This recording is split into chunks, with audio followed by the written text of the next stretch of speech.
unidad 2.1, la ciencia y el conocimiento.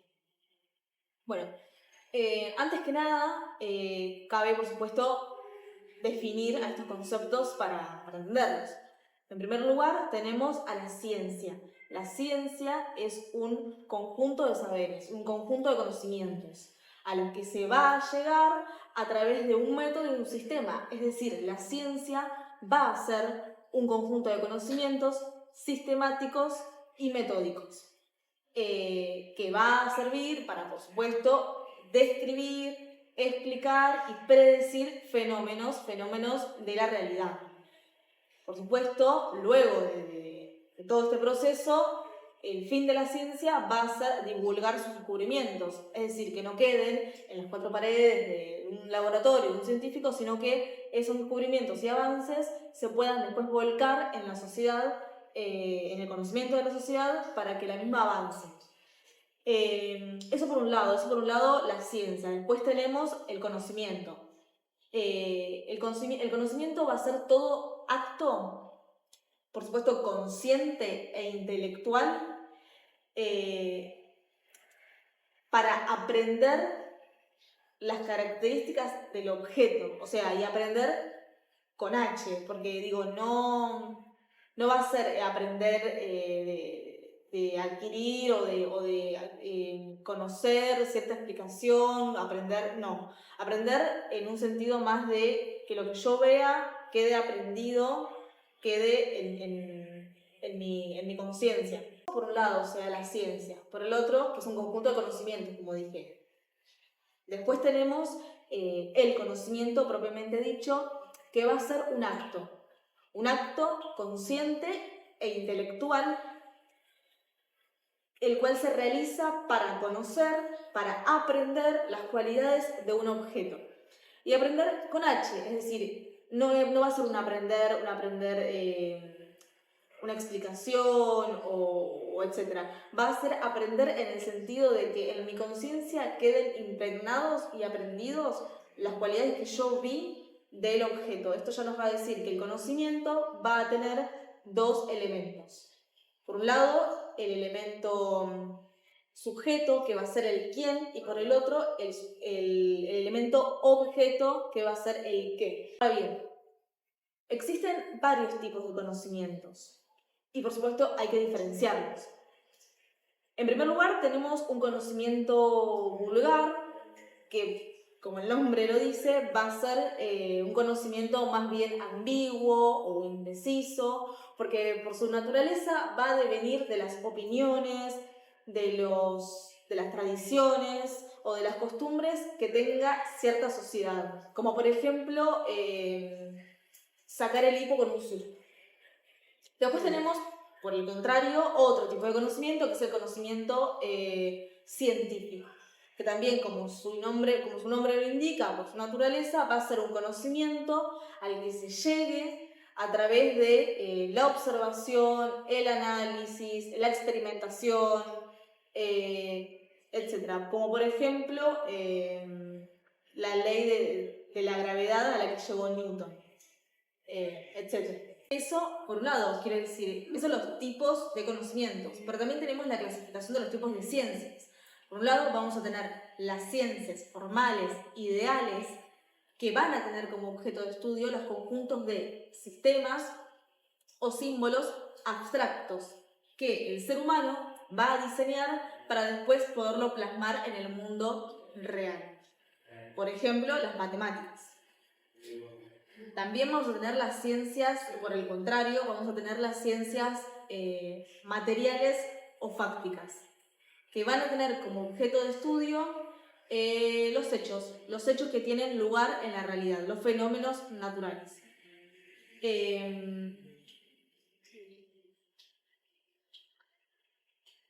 Pero acá vamos a tener dos tipos de ciencias, es decir, dentro de las ciencias materiales vamos a tener las ciencias naturales y las ciencias sociales. Después tenemos las ciencias materiales o fácticas, que por el contrario van a buscar predecir, describir y explicar los hechos, los fenómenos de la realidad. Ese va a ser su objeto de estudio, lo que sea observable en la realidad.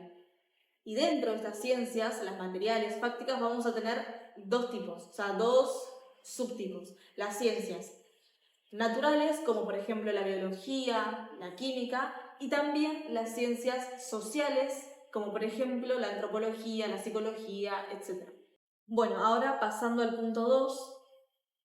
Bien. Las ciencias sociales.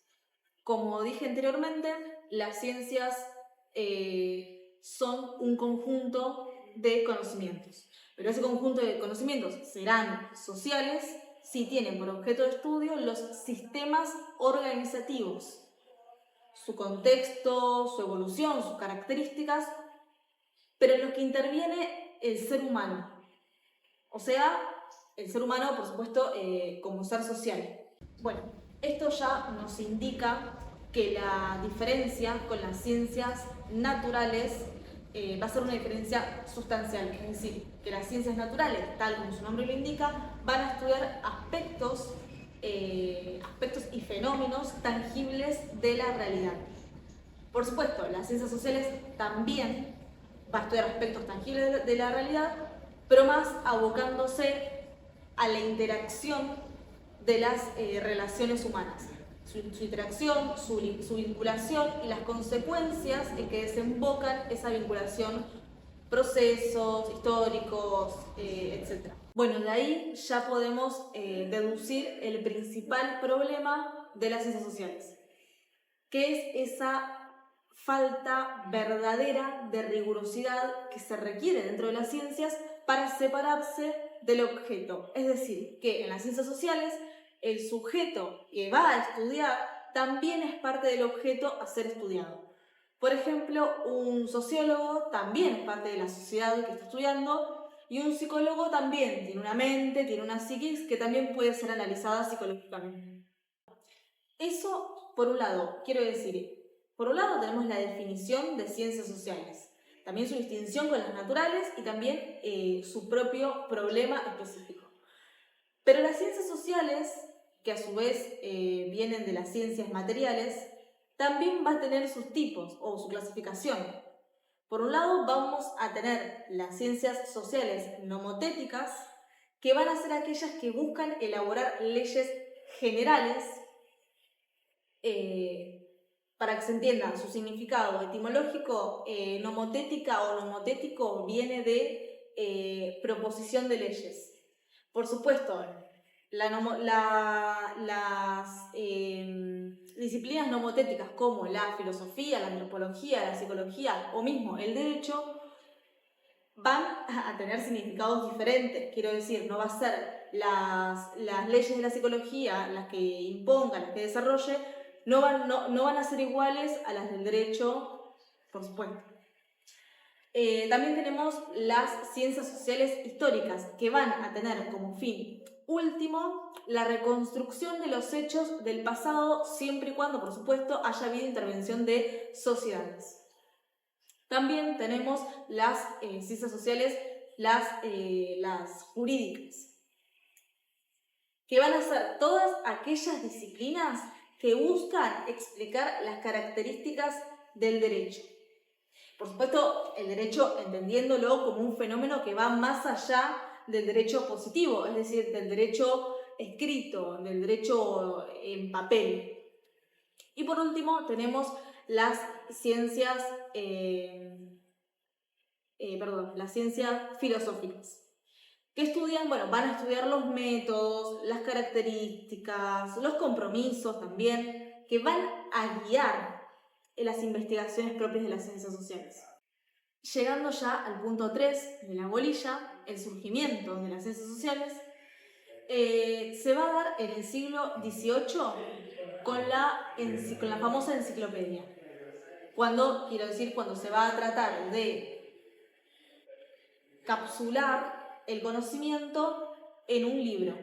Todas las disciplinas del conocimiento en un libro, como si fuese en un manual, en una enciclopedia.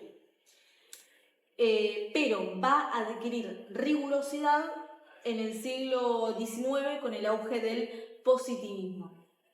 Es decir, cuando se le quiera dar a las ciencias sociales la misma importancia, la misma rigurosidad que a las ciencias naturales. El mayor propulsor de esta nueva visión, de esta idea, va a ser Augusto Comte. Que lo van a ver, o si quieren lo pueden ver mejor, más explayado como recomendación en el libro de Sociología General de Fusito, que habla bien de la jerarquización de las ciencias que da Comte. Bueno, ya llegando al punto 4, como definición de teoría, lo que es una teoría, podemos decir que una teoría es una hipótesis o un conjunto de hipótesis. Quiero decir, esa es la definición. Ahora, si hablamos de teorías sociales, propiamente dicho, van a ser esas teorías que tengan como objeto de estudio a la humanidad. Es decir, van a explicar algún asunto o fenómeno donde intervenga la sociedad como agrupación, como colectividad, etc. Va a haber varios pensadores, es decir, va a haber varias visiones o corrientes dentro de la teoría social. Porque no va a ser lo mismo la teoría social que tenga Durkheim, que la que tenga Weber o que la que tenga Marx. En el caso de Durkheim, él va a decir que el objeto va a ser los hechos sociales. Reitero, hechos sociales. Por ejemplo, las instituciones, las normas y los valores tradicionales de tal sociedad. Eso en cuanto al objeto en el que piensa Durkheim. El método, su método, va a ser el método positivista. Va a ser la observación empírica, la cuantificación, la causalidad.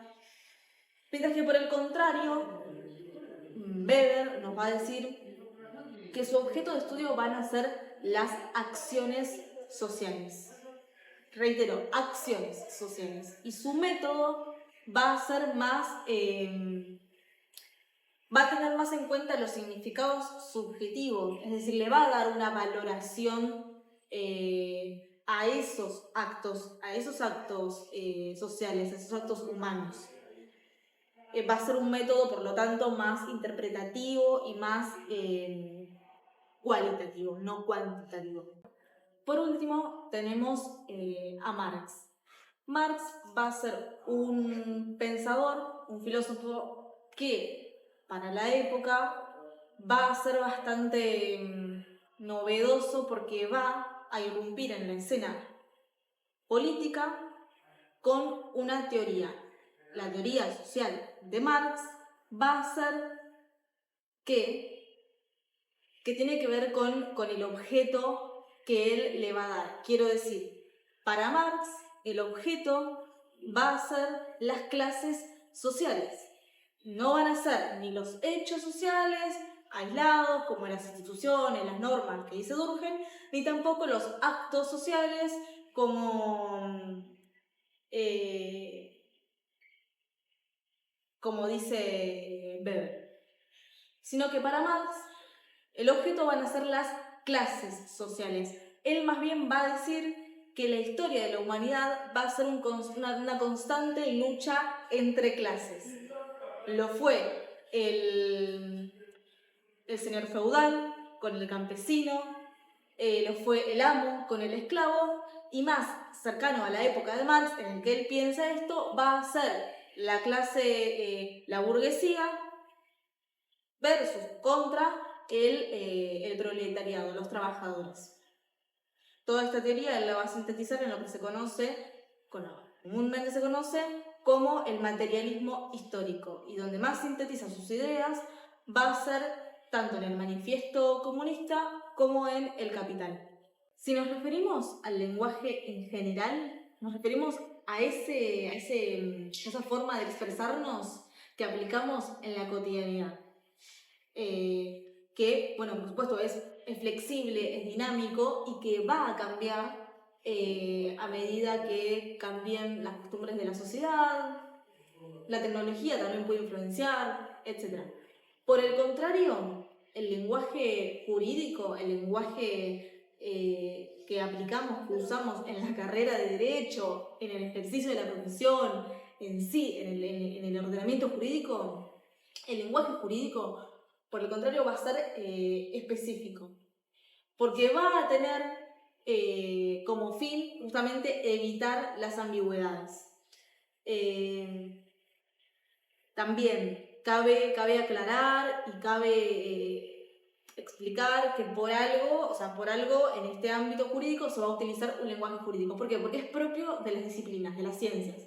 Cada disciplina y cada ciencia va a tener un lenguaje específico, en este caso el jurídico, que lo que la va a caracterizar como tal.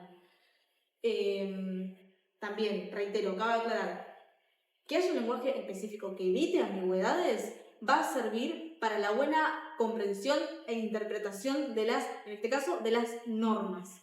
Normas bien interpretadas va a conllevar consecuentemente a una certera decisión legal. Esto fue una orientación, espero que les haya servido, espero que les haya sido de ayuda. Tu primer materia con Megaphone.